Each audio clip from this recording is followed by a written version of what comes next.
বলে মনে হবে, কিন্তু এটা আসলে এই দেশের জনগণের প্রতি একটা মারাত্মক প্রতারণা হয়েছে। আমি কেন সেটা বলবো শেষে, কিন্তু প্রতারণা বিএনপির প্রতি হয়েছে কেন এই কথাটা বলার চেষ্টা করছি। আমরা এর মধ্যে জেনে গেছি যে জুলাই সনদ যেভাবে স্বাক্ষরিত হয়েছিল সেদিন ঘটা করে পার্লামেন্টের প্রাঙ্গণে 17 October, if I am not wrong, কাছাকাছি একটা সময়ে সেখানে যেভাবে সনদটা ছিল, পরবর্তীতে সেটার বাস্তবায়ন পদ্ধতি নিয়ে জাতীয় ঐক্যমত্য কমিশন যে রিপোর্ট সাবমিট করেছে তার মধ্যে কয়েকটা জায়গায় বিশেষ করে নোট অফ ডিসেন্ট ছাড়া গণভোটের কথা বলাটা মারাত্মক রকম গর্হিত একটা কাজ। আমার বিচারপতি খায়রুল হকের মতো মনে হয়। বিচারপতি খায়রুল হক শর্ট ভার্ডিক্ট দিয়েছিলেন যে ত্রয়োদশ সংশোধনীর, যেখানে তিনি বলেছেন শর্ট ভার্ডিক্টেই, পরবর্তী দুটি ওখানে লেখা ছিল সম্ভবত দশম বা একাদশ, এই দুটো আমি ভুল না করে থাকলে ওইভাবে বলা ছিল, পরের দুটো আর কি, নির্বাচন মানে ত্রয়োদশ সংশোধনীর অধীনে যে রকমভাবে আছে সেভাবেই হতে পারে তত্ত্বাবধায়ক সরকারের অধীনে। তবে তারা সাজেস্ট করেছিলেন বিচার বিভাগকে বাদ দেওয়ার জন্য। ফলে যখন মূল রায় লেখা হলো তখন এই যে পরের দুটো না, ওটাকে আবার সংসদের হাতে ছেড়ে দিয়েছিল। ওনারা কিন্তু দুবার এটা প্রথম সংসদের হাতে ছাড়েননি।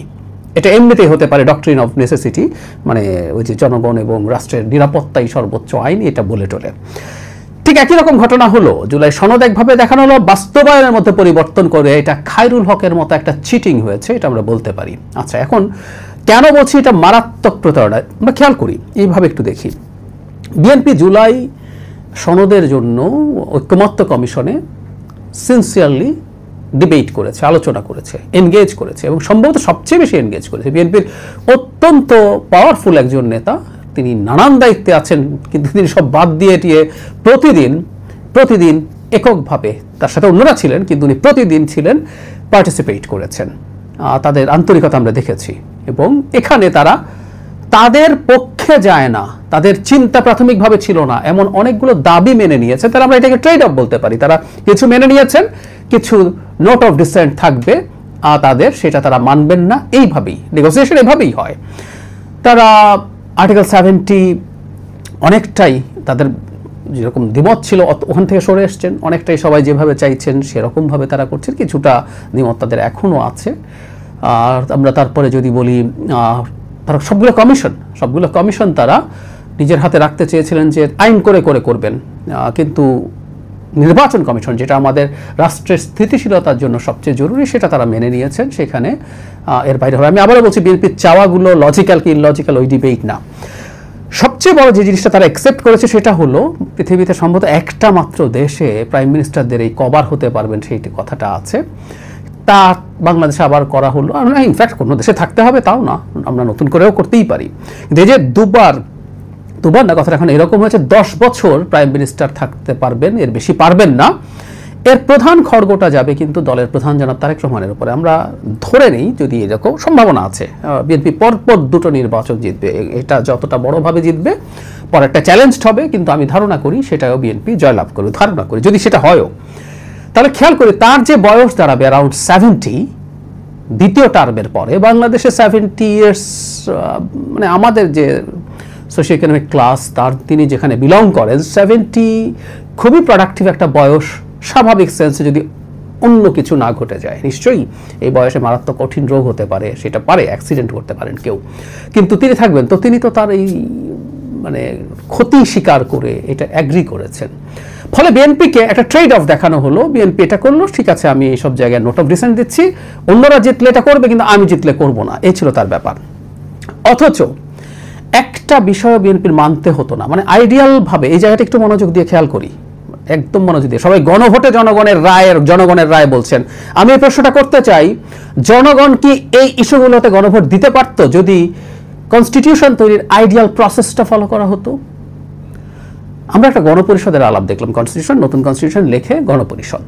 আচ্ছা, গণপরিষদ যখন লেখে শেষ পর্যন্ত যে জায়গায় সবাই এসে দাঁড়িয়েছে, মূলত এনসিপি গণপরিষদের কথা প্রথম থেকে বলছিল, এবং তারা শেষে যেটা এসে দাঁড়িয়েছিল 1970-এ যেরকম একটা নির্বাচন হয়েছিল, একটা সাধারণ নির্বাচন, কিন্তু সেখানে গঠিত পার্লামেন্টের একই সাথে ডুয়াল রোল থাকবে। এমনকি যারা নতুন সংবিধানের কথা বলেছেন তারাও এই ফরম্যাটটার কথাই বলেছেন। সেটা গণপরিষদ হিসাবে বসবে সংবিধান সংস্কারের জন্য, আবার সে সংসদ হিসেবে কাজ করবে রাষ্ট্র চালানোর জন্য সেভাবে।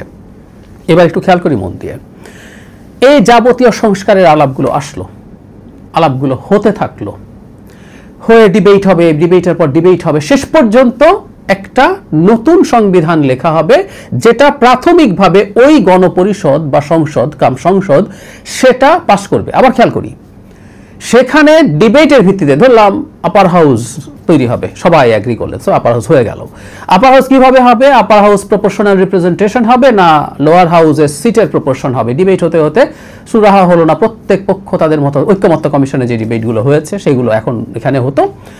হওয়ার পরে ভোটাভুটি হলো, ভোটাভুটি হলে দেখা যাবে বিএনপি, যেহেতু আমরা ধরে নিচ্ছি তর্কের খাতিরে আপাতত, এবং সেটা হওয়ার সম্ভাবনা অনেক বেশি, বিএনপি যেহেতু এখানে মেজরিটি, বিএনপিটা পাস হয়ে গেল, তার মানে আপার হাউসের পিআর থাকতো না।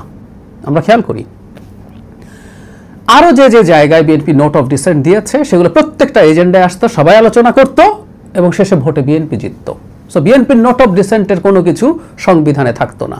মানে এখন তো আবার সংখ্যা দেখানো হয়, বিএনপি একটা দল, এখানে 30 দলের মধ্যে অতগুলো আছে, মানে এগুলো মতলববাজির কথা। আমি কোনো দলকে ছোট করছি না, কিন্তু এগুলো মতলববাজির কথা, যে সবাইকে এক করা। এমনকি যারা এটা বলছে, এনসিপি বলছে, এই এনসিপিকেও মোটামুটি বড় দল হিসাবে ক্যাটেগরাইজ করা হচ্ছে। এই প্রশ্ন আমরা করতে চাই, এনসিপি গেলে কেন অন্যরা না? এনসিপি 3 দলের মধ্যে এনসিপি থাকলে কেন না অন্যরা? তার মানে বড় দলের হিসাব আছে। আমরা যে কারণে নিচ্ছে, আমরা যদি সেটা গ্রহণ করি, তাহলে আরেকটা দলের এত বড় শরীর, এত বড় সমর্থন, তারা সরকার গঠন করেছে নির্বাচিত হয়ে, তাকে কেন বড় দেখানো হবে না? যাই হোক, আগের আলোচনায় ফিরি। পার্লামেন্টে পাশ হলো কোন কনস্টিটিউশনটা? প্রস্তাবনা হলো যেটা বিএনপি আসলে নোট অফ ডিসেন্ট দেওয়ার বাইরে যা হচ্ছে বিএনপির মতো করে মূলত হচ্ছে। বিএনপি কাউকে দিয়ে কনভিন্সড হতে পারে, সেটা আরেক আলোচনা। বিএনপি কনভিন্সড হয়ে বিএনপিও সেটার পক্ষে ভোট দিল। যেমন ধরলাম পিআর নিয়ে আলোচনা হতে হতে হতে হতে হতে বিএনপি কনভিন্সড হয়ে গেল, বিএনপি সেটা মানলো। বা এই যে এখন যেটা হলো 10 বছর থাকতে পারবে না, প্রস্তাব আসলো, বিএনপি প্রথম বললো 10 বছর এটা হবে না, 10 বছরের বেশি থাকা যাবে না, আমরা মানি না, যতদিন ইচ্ছা ততদিন থাকা যাবে। ডিবেট হতে হতে হতে বিএনপি কনভিন্সড হলো, আচ্ছা আমরা মানলাম, সো এটা পাস হবে। এরপর এই কনস্টিটিউশনটা গণভোটে যাবে। সো গণভোটে যে কনস্টিটিউশনটা যেত, সেই কনস্টিটিউশনে আবার খেয়াল করি, বিএনপি যে যে জিনিসগুলো চায় না, যেগুলোতে নোট অফ ডিসেন্ট আছে, সেগুলো জনগণের সামনে যেতই না। আমরা ঘোড়ার আগে গাড়ি জুড়ে দিয়েছি এখানে পদ্ধতিগতভাবে। আমার কাছে এই জন্য মনে হয় এগুলো সব নাটক। এই কমিশন থেকে শুরু করে যদি এটা মানে বোঝা যায় পরবর্তীতে, আমি নিজেও বুঝিনি, আমি এখনকার খেলা দেখে মনে করছি, এবং আমি প্রাথমিক একটা কমিশনের সদস্য হিসেবে আমি খুবই লজ্জিত হব যে আমি নিজে না বুঝে না জেনে এই মারাত্মক বাজে খেলার পার্ট হয়েছি। বাজে খেলা আমি এখানে বলে ফেলতে চাচ্ছি না, কিন্তু আমি অ্যালার্মিং দিয়ে রাখতে চাই। তাহলে জনগণের সামনে কখনো বিএনপির নোট অফ ডিসেন্টের ভোট যেত না, এখন কেন তাহলে যাচ্ছে? মজার ব্যাপার, বিএনপি ওই সদিচ্ছাটা দেখিয়েছিল যে আমি আমার ঠিক আছে কিছু জায়গা আমি মেনে নিচ্ছি, কিন্তু আমার নোট অফ ডিসেন্ট থাকবে। গণভোটও সে প্রথম চায়নি, পরে যখন গণভোট চাওয়া হলো তখন আলাপ এটা ছিল যে নোট অফ ডিসেন্ট সহ গণভোট হবে।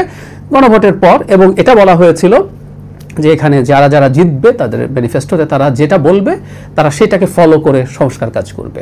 সো হাঁ ভোট যদি আসে, হাঁ ভোটে বিএনপি তার নোট অফ ডিসেন্টগুলো বাদ দিয়ে সেগুলো বাকিগুলো করবে, জামাত তারগুলো বাদ দিয়ে করবে, এনসিপি তারগুলো বাদ দিয়ে করবে। মজাটা হচ্ছে সবাই বলে জনগণ নাকি সংস্কার চায়, সবাই বলে। ওনারা মনে করছেন ওখানে দিলে তারা হাতেই জিতবেন এই সবগুলো বাদ দিয়ে। তো তাহলে তারা তাদের ওই ম্যানিফেস্টোটাকে ধরে দুটো লাভ, গণভোটেও লাভ হইল, এবং জনগণ যেহেতু তাদেরকেই চায়, এটাকে যখন ম্যানিফেস্টোতে রাখবেন, তাদের সাধারণ যে নির্বাচন, যেখানে তাদের সংসদ গঠিত হবে, সংসদ গঠনের সদস্য হবেন, সেখানেও তারা দুর্দান্ত ভালো কিছু করে ফেলবেন। এত সমর্থন, এত কিছু, তো ওই সাহসটা নেই কেন যে আমি আমার ইশতেহার দেখিয়ে আমি সেই গণভোটে নিয়ে আসব এবং সেটা তো আমার মতো করে যাতে দেয়। তাহলে আমাকে যদি পাঠিয়ে দেয়, সবাইকে একটু বলেন যে তুমি যদি আমাকে ভোট না দাও তাহলে বিএনপির নোট অফ ডিসেন্ট সহ এটা বাস্তবায়িত হবে, কোনো লাভ হবে না।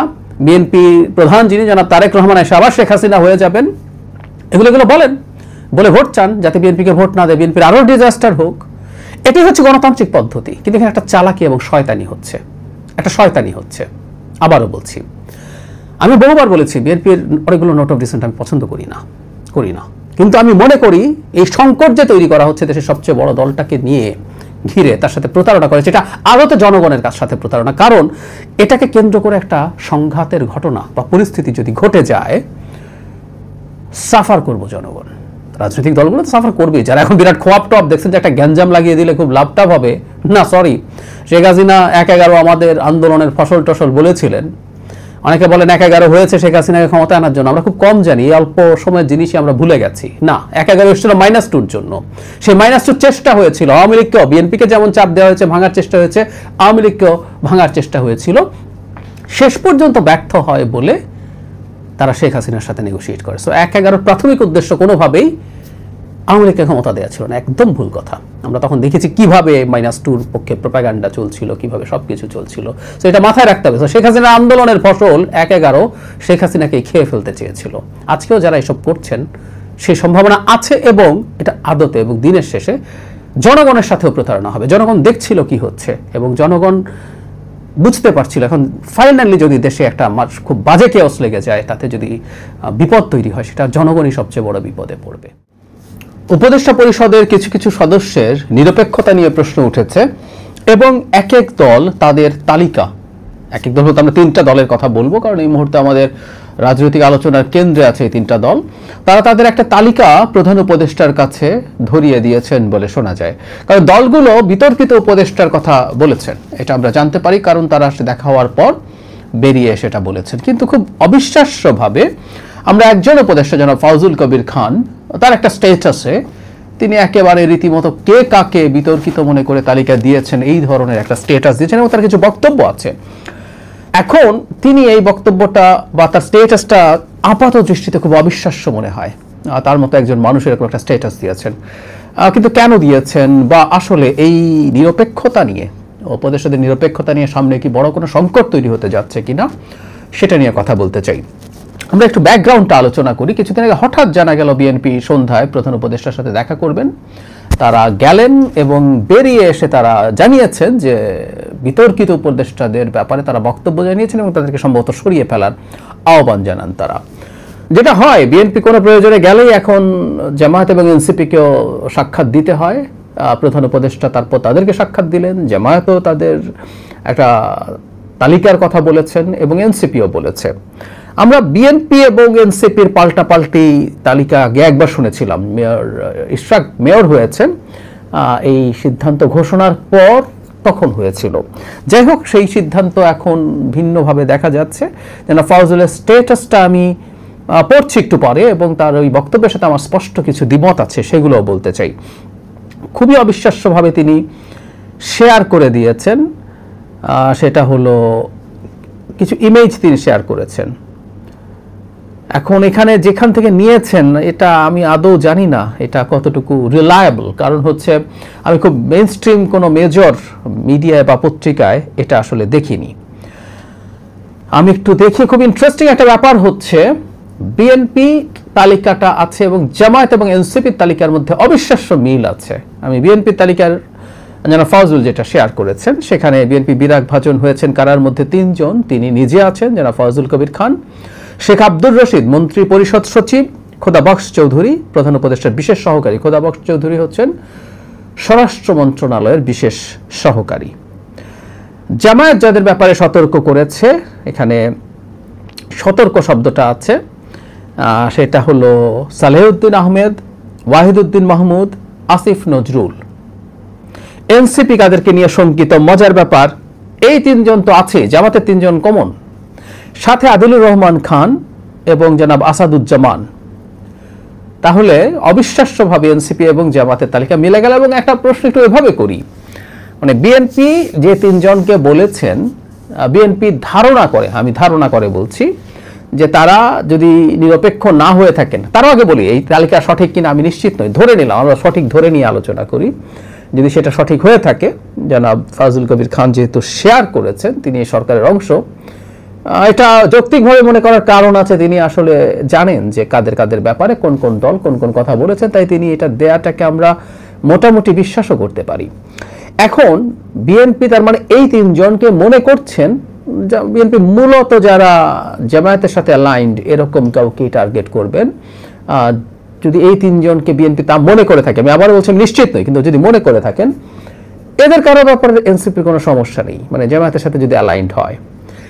জামায়াত যে 3 জন বলেছেন, এর মধ্যে 2 জনকে আমরা খুব ভালো মতো জানি, এই 2 জন সরাসরি জনাব মির্জা ফখরুল ইসলাম আলমগীরের বন্ধু, মানে ওনারা অর্থনীতি বিভাগে একই ব্যাচে সম্ভবত পড়াশোনা করেছেন। সুতরাং এটাকে খুব সহজেই ব্র্যান্ডিং করে দেয়া যায়, এই দুজন সাথে ডক্টর আসিফ নজরুলকে যুক্ত করা হয়েছে। মজার ব্যাপারে তিনজন আবার এনসিপির ক্ষেত্রেও আছে, তার মানে এনসিপিও বিএনপির পন্থী যদি আমরা এভাবে বলি, যে উপদেষ্টা আছেন তাদেরকেই তারও শত্রু মনে করছেন।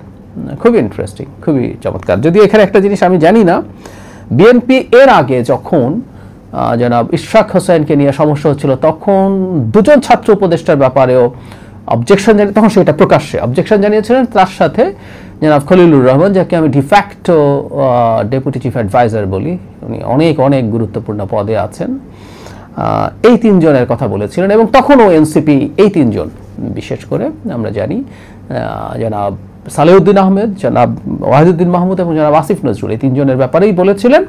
এখন দেখি সাথে আরো দুটো নাম যুক্ত হয়েছে। এই হচ্ছে মোটা দাগে তাদের ব্যাপার। এখন যারা ফাউজুল কবির খান যে স্টেটাস দিয়েছেন, উনি একটা পথ বাতলে দিয়েছেন, এই পথটা সঠিক কিনা, এই পথ দিয়ে আসলে কি সবকিছু ঠিক করা যাবে কিনা, আমি সন্দিহান। আমি একটু স্টেটাসটা পড়ি। প্রধান উপদেষ্টার সাথে 3 রাজনৈতিক দলের বৈঠকে উপদেষ্টাদের নিরপেক্ষতা সম্পর্কে প্রশ্ন উঠেছে। একটি দলের তালিকায় আমার নামও আছে, মানে উনি খুব কনফিডেন্টলি বলছেন, উনি কখনো বলছেন না যে শোনা যাচ্ছে, জানা যাচ্ছে, উনি সরকারে আছেন, সম্ভবত তিনি জানেন। আত্মপক্ষ সমর্থনে শুধু এইটুকুই বলি যে আমি পক্ষপাত দুষ্ট চিন্তা করতে ও সিদ্ধান্ত গ্রহণে অভ্যস্ত নই। সবসময় কোনোরূপ অনুরাগ বিরাগের বশবর্তী না হয়ে সরকারের সিদ্ধান্ত নিয়েছি। তবু প্রশ্ন যেহেতু উঠেছে, এর নিষ্পত্তি করতে হবে। অন্তর্বর্তীকালীন সরকারের প্রধান উপদেষ্টা, উপদেষ্টাবৃন্দ, বিশেষ সহকারী বৃন্দ, চুক্তিভিত্তিক নিয়োজিত সকল কর্মকর্তাদের কেউই পরবর্তীতে নির্বাচিত সরকারের কোনো লাভজনক পদে কেউই অংশগ্রহণ করতে পারবে না। এই মর্মে একটা অধ্যাদেশ জারি করলে এই সমস্যা সুরাহা হতে পারে বলে আমি মনে করি। তবে শর্ত থাকে যে নির্বাচনের তফসিল ঘোষণার আগে যারা অন্তর্বর্তী সরকার থেকে পদত্যাগ করবেন তাদের ক্ষেত্রে উপরোক্ত বিধান প্রযোজ্য হবে না। মানে অ্যাপারেন্টলি কথাটা এইরকম, কেউ সরকারে বসে ওই সরকারের পারপাস সার্ভ করবে, সেই দল যদি, মানে ওই সরকার না, ওই দলের পারপাস সার্ভ করবে, ওই দল যদি সরকার গঠন করে তাহলে তার সরকারের কোনো পদে যেতে চান তারা। মানে ইনসেন্টিভ কি শুধু সেরকমই? মানে উনি যেটা বললেন, এটা যদি কার্যকর করা হয়, এটা কি অ্যালাইনমেন্ট নষ্ট করে দিতে পারবে বা পাল্টে দিতে পারবে? মানে আমি কোনো পদে যাওয়ার জন্যই কোনো দলকে কারচুপি করে, কোনো দলের প্রতি ফেভার করে, অন্যায়ভাবে কিছু করে তাকে নির্বাচনে জেতাতে চেষ্টা করব না। এটার সাথে শুধু ফিনান্সিয়াল বেনিফিট বা পদে যাওয়া জড়িত। আচ্ছা ঠিক আছে, আমি পদে যাব না, ফিনান্সিয়াল বেনিফিট তো পেতে পারি, আমি টাকা নেব, বিরাট টাকা নেব, আমার পদে যাওয়ার দরকার নেই। পদের লোভ সবার থাকে না, অনেকে পদে গিয়ে টাকা কামাতে চান, তাহলে টাকা নেব, বিরাট ডিল হবে দেশের বাইরে অন্য কোথাও, সেটার ভিত্তিতে হবে। এরপর আমার পদ থাকলো কি না থাকলো, আই ডোন্ট কেয়ার। নাম্বার 2, বললাম কেউ পদেও যাবেন না, টাকাও নেবেন না, তারপরও কি তিনি কোনো দলের হয়ে কাজ করতে পারেন না? পারেন, আমি মনে করি পারেন। খুব সম্ভব, এটা একেবারেই অসম্ভবের ব্যাপার নয়। কারো কোনো ইডিওলজিক্যাল প্রশ্নে তারা তাদের বৃহত্তর লড়াইয়ের কৌশল বা অংশ হিসেবে এই অন্যায় কেউ করার চিন্তা করতে পারেন। আমি বলছি না যে অভিযোগ করা হয়েছে, যাদের বিরুদ্ধে অভিযোগ করা হয়েছে তারা এরকম, কিন্তু এটা আসলে সমাধান না। কিন্তু আমি খুব অবাক হচ্ছি যে তিনি এটাকে এভাবে প্রকাশ্যে কেন আনলেন। অনেকে স্পেকুলেট করে নানান কথা লিখতে পারে, কিন্তু একজন উপদেষ্টা এটা সামনে আনছেন, এটার মধ্যে কোনো না কোনো উদ্দেশ্য তো আছেই। তিনি চান যে এই তালিকাটা জনগণের সামনে যাক এবং কিছু ক্ষেত্রে এটা প্রকাশিত হোক, কথাবার্তা হোক, আলাপ আলোচনা হোক। বিশেষ করে তিনি, জনাব ফাউজুলের কথা বলছি, তিনি এখন পর্যন্ত তার অধীনে যে মন্ত্রণালয়গুলো আছে সেগুলো মোটা দাগে তিনি ভালোই চালিয়েছেন, ওনার একটা সুনামও আছে।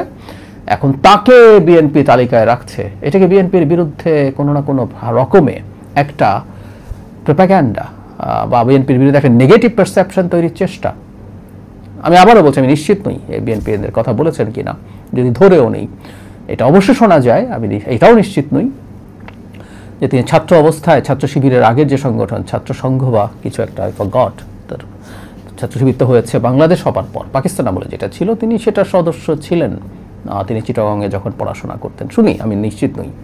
কিন্তু আবারও বলছি, তিনি যেহেতু দক্ষ একজন উপদেষ্টা হিসেবে তার পরিচিতি আছে, বিএনপি তার বিরুদ্ধে দাঁড়াচ্ছে, তিনি কি এই ব্যাপারটাই সামনে নিয়ে আসতে চাইলেন? এরকম প্রশ্নগুলো আসলে আসতেই পারে, উঠতেই পারে। আর আমি একটা জিনিস মনে করি, তিনি যে পথ পাতলে দিয়েছেন এই পথটা খুব সঠিক পথ হবে বলে মনে হয় না। তার চাইতে রাদার সরকার মানে প্রধান উপদেষ্টারই আসলে তলিয়ে দেখতে হবে, মানে ফিনান্সিয়াল বেনিফিট দেব না, পদে যাবে না, এসব না।